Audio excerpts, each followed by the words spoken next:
Olá, bem-vindos ao nosso curso de Autocuidado e Saúde Integral. Eu sou a professora doutora Mariana Cabral Schweitzer, da Escola Paulista de Medicina da Universidade Federal de São Paulo. E este é um curso ofertado para você pelo Ministério da Saúde com o apoio do CNPq. Nesta aula, nós vamos falar sobre as práticas integrativas e complementares e a saúde integral. Em outros vídeos, nós já falamos um pouco sobre o que é o autocuidado, o que é a saúde e doença e como esses conceitos evoluíram ao longo da história, inclusive citando diferentes práticas de saúde que você pode incluir no seu dia a dia para o seu autocuidado. E nessa aula vamos explorar quais são essas práticas. As práticas integrativas e complementares, elas fazem parte de um movimento internacional da Organização Mundial da Saúde que apresentou em 2025 uma nova estratégia para fomentar o uso das medicinas tradicionais em todo o Brasil e no mundo. Então, quando a gente pensa no mundo, as práticas mais utilizadas são acupuntura, medicina ayurvédica, que é lá da Índia, quiropraxia, fitoterapia, homeopatia, e a lista continua, inclusive com a medicina tradicional chinesa. No Brasil, essas práticas elas são populares e você pode utilizar essas práticas no Sistema Único de Saúde de forma gratuita e estão disponíveis na atenção básica, nos hospitais e nos serviços de saúde em geral. Será que você conhece essas práticas? Será que você já utilizou alguma delas? A gente tem inclusive materiais que a gente já publicou explicando um pouco dessa experiência das práticas integrativas e complementares na cidade de São Paulo, que inclusive tem uma residência multiprofissional em práticas integrativas e complementares. Quando a gente pensa essas práticas, a gente pode, num primeiro momento, imaginar que elas são práticas isoladas, que elas não ajudam a entender o que é saúde e doença. Mas a gente tem uma pesquisadora brasileira que se chama Madel Luz e ela desenvolveu um conceito chamado racionalidades médicas. Nesse conceito, ela apresenta como a medicina tradicional chinesa, a medicina antroposófica e a medicina biomédica, elas compreendem conceitos e um conjunto de itens que ajudam a explicar o que é saúde, o que é doença e como essas influenciam no nosso dia a dia. A morfologia humana, a anatomia, ela é explicada por cada uma dessas racionalidades. O nosso biomédico tem muita tendência, né, a nossa racionalidade biomédica, de explicar o nosso organismo como uma máquina. A gente falou um pouco disso. Isso tem muito a ver com um certo momento da idade moderna, onde a gente, inclusive, cortou a cabeça fora, né, do indivíduo e desconectou corpo e mente. Mas se a gente entender a anatomia e a fisiologia da medicina tradicional chinesa, a gente vai ver que cada órgão, cada víscera do nosso corpo influencia, inclusive, no nosso estado, né, das emoções. E isso varia na forma com que eles explicam doença, tratamento e cura. Então, na medicina ayurvédica, você pode ter um tipo físico do seu organismo que te pode dar mais tendência para desenvolver um certo número de doenças. Então, você pode precisar de alguns tratamentos específicos. E isso vai incluir o sistema diagnóstico, que primeiro vai fazer um diagnóstico do seu organismo, por exemplo, na medicina tradicional chinesa, por meio do seu pulso, por meio da sua língua, por meio da qualidade do seu rosto. E também um sistema terapêutico, que vai incluir não só um tratamento farmacológico com medicamentos, mas que pode incluir a acupuntura, que é o uso das agulhas no seu organismo, a auriculoterapia, que são sementes que são coladas na sua orelha, ou mesmo a fitoterapia chinesa, que são o uso de ervas medicinais para você ingerir e colocar também no seu tratamento. Cada um dessas racionalidades tem um conjunto desses itens e que ajudam a entender essa cosmovisão do nosso organismo. Nossa, isso ficou tão teórico, será que eu vou usar? É importante a gente trazer esse tema aqui para você ver que cada uma dessas racionalidades pode te ajudar no autocuidado. Às vezes você pode ter um sintoma, uma dor no joelho quando vai chover que você não consegue explicar com a biomedicina. E quem sabe você só precisa mudar a racionalidade para explicar esse sintoma. Quem sabe você pode tentar entender o que você está sentindo por outra racionalidade.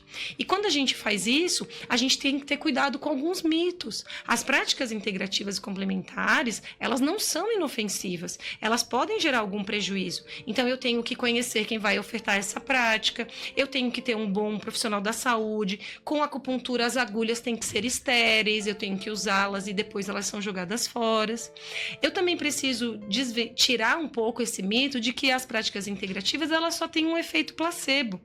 Porque desde a década de 70, testando acupuntura com coelhos ou utilizando algumas dessas práticas com os animais, a gente tem visto que elas não têm efeito placebo. Na verdade, elas têm uma outra forma de cuidar do nosso organismo, que às vezes a gente ainda não consegue totalmente determinar, mas que influenciam pra gente, por exemplo, com a acupuntura, por causa de uma dor nas costas, eu dormir melhor, eu ficar mais relaxado, eu comer melhor e buscar estratégias. Inclusive, recentemente, a própria Organização Mundial da Saúde, ela publicou esse número especial do boletim da Organização Mundial da Saúde sobre medicinas tradicionais, com revisões sistemáticas, com estudos que mostram os efeitos dessas práticas integrativas e complementares.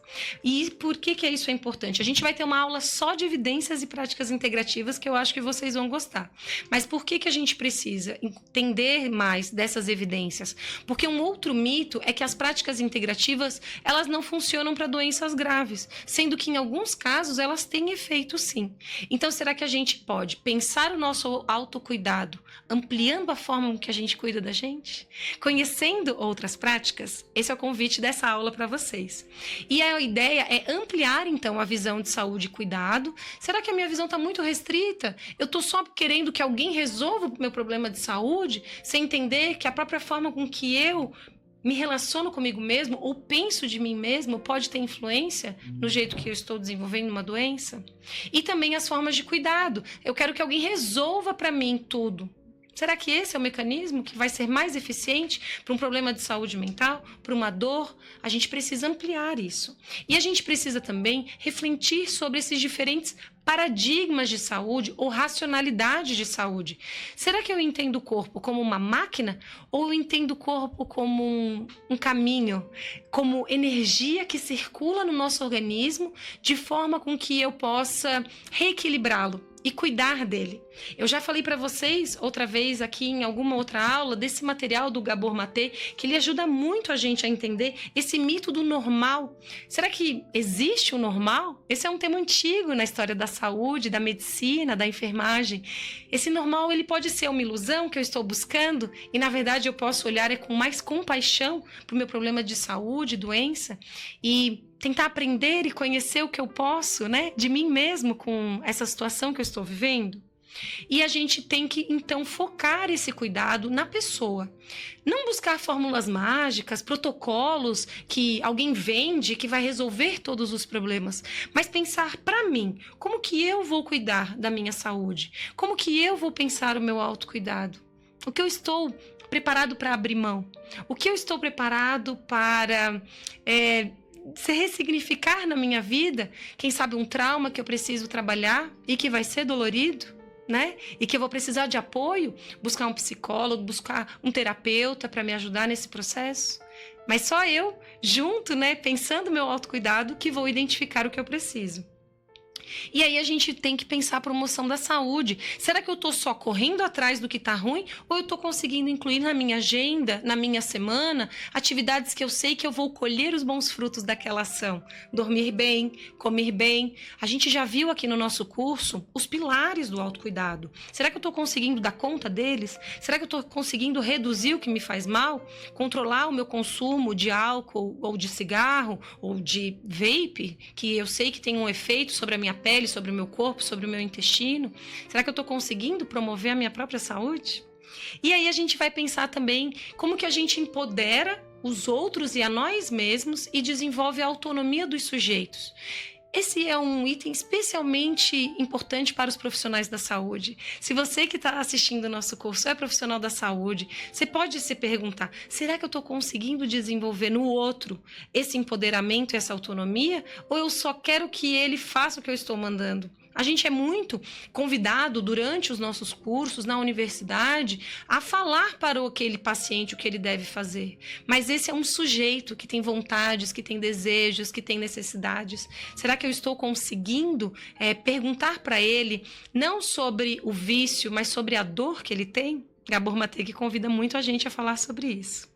E aí, nesse processo, a gente pode pensar as organizações, os vínculos, os serviços de saúde que eu estou buscando. Será que eu estou conseguindo usufruir do que uma unidade básica de saúde perto da minha residência oferta? Ou algum serviço de saúde? Ou até mesmo um serviço comunitário que pode ter no meu bairro, que eu posso utilizar para promover a minha saúde? Será que eu estou conseguindo, né, tirar o melhor das minhas oportunidades?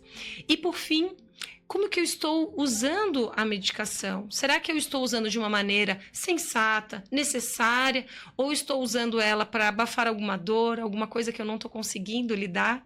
Estou me autoprescrevendo e não estou refletindo sobre esse efeito de querer me deixar anestesiado, né? Sobre alguma situação de saúde que, quem sabe, eu preciso, sim, de muito apoio, de tempo, de cuidado, de conforto, né? Para poder lidar com ela. Então, o convite que eu tenho para vocês é a gente ampliar não só com as práticas integrativas e complementares, mas também com as práticas humanizadoras. Será que eu estou conseguindo desenvolver o meu acolhimento, o meu autoacolhimento? A gente tende a ser muito duro com a gente mesmo e até mais bonzinho com os outros. Será que eu estou conseguindo equilibrar? Será que eu estou conseguindo desenvolver a minha autonomia? Ou está muito corrido e eu não estou conseguindo nem pensar nisso? E a clínica ampliada, que é esse convite para olhar o outro com atenção, com cuidado. E, no caso, olhar a gente mesmo, desenvolvendo o nosso protagonismo, projeto terapêutico. Então, o que é que eu quero para minha saúde? Ou como eu vou lidar com essa minha doença? Eu sei que se eu não cuido da minha pressão alta ou do meu colesterol, daqui a 10 anos isso pode ter um impacto e outra doença pode surgir que pode me deixar com alguma incapacidade ou que vai me demandar mais cuidado. Será que eu estou conseguindo desenvolver isso junto com uma equipe de saúde ou então por meio de uma plataforma como essa, que é o nosso curso de autocuidado? Será que eu estou conseguindo desenvolver vínculos com os profissionais de saúde? Eu já fui no psicólogo, não gostei, já fui no segundo, será que eu vou encarar o terceiro? Até eu achar. Já fui no ortopedista que eu não achei que era bem o caso, fui no segundo. Exige muita resiliência da gente cuidar de saúde. E este é um curso que cuida para relembrar você que isso é muito comum a todos nós. E que as práticas humanizadoras podem nos ajudar, assim como o conceito de saúde consciencial. Será que eu estou percebendo as interações entre os ambientes, as energias, os meus pensamentos e a qualidade da minha saúde? E entre a sua saúde e os seus projetos e propósitos de vida? Será que eu estou conseguindo pensar a longo prazo para a minha vida o que eu estou querendo?